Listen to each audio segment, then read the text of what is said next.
بچھائی گئی فرش عذاب، محنت، کوشش، خرچہ، اخراجات پاک حسین کا پاک اللہ اپنی بارگاہ میں قبول و منظور فرمائے۔ اس عزت والے دربار سے کوئی بندہ خالی دامن نہ جائے۔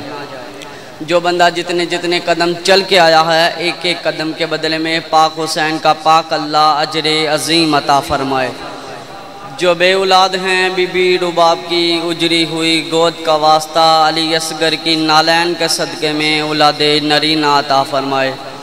جن کو اولاد دی ہے مولا ان کو نیک و صالحہ بنائے۔ جو بیمار ہیں، بیمار عابد کا واسطہ، بیمار کربلا کا واسطہ، نکلنے والا سورج ان کی شفا یابی کی خوشخبری لے کے طلوع ہو۔ کوشش کرنا آمین کہنا اور آمین کہہ کے ثواب میں شریک ہو جانا۔ ساری دعاؤں کی ایک دعا، ہم وارث کے ہوتے بھی بے وارث ہیں، اللہ حجت خدا فی الارض یوسف زہرا کے ظہور میں تعجیل فرمائے، اور اللہ اسی امام کے صدقے میں ہمیں جلد از جلد کربلا لے جائے۔ دعاؤں کو قبولیت تک پہنچائیں۔ سہارا درود کلے مل کے باواز بلند صلوات۔ نعرہ تکبیر۔ خالق اکبر کا نام بہت بلند ہے، بلند آواز سے نعرہ تکبیر، نعرہ رسالت، مل کے رسالت کی گواہی دیں، نعرہ رسالت۔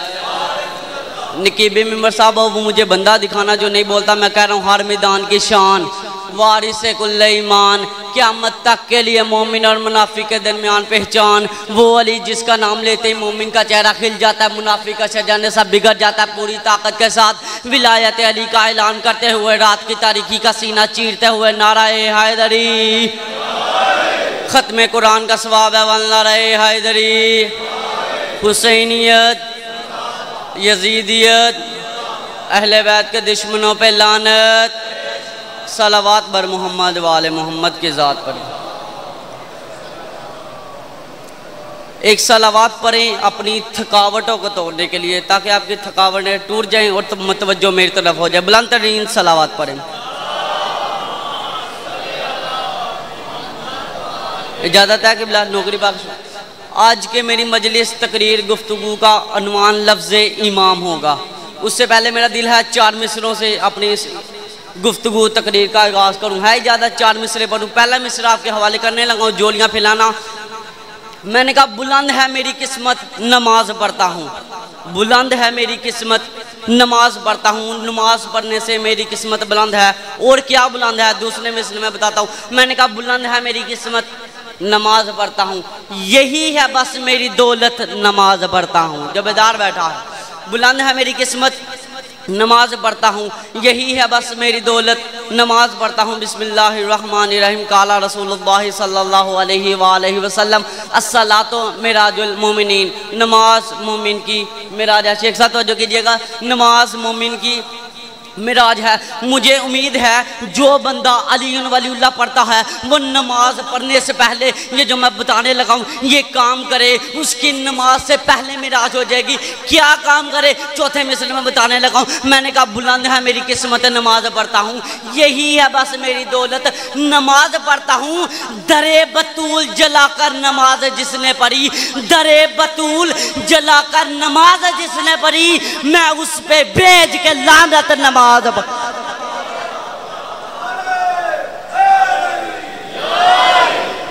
بلند ترین صلوات پڑھیے۔ مولا آپ کو سلامت رکھے، اجر عظیم عطا فرمائے۔ میں اپنے موضوع کی طرف آتا ہوں۔ میں کہہ رہا ہوں خدا کا کام ہے دین بنانا، نبی کا کام ہے دین پہنچانا، امام کا کام ہے دین بچانا۔ اللہ بناتا ہے، نبی پہنچاتا ہے، امام بچاتا ہے۔ اس میں مشکل ترین کام ہے بچانے والا۔ کسی چیز کی حفاظت ایسے کرے جیسے وہ تھی ویسے رہے، اسے کہتے ہیں امام کا کام۔ تو جو میری طرف کیجئے گا، اسے کہتے ہیں امام کا کام۔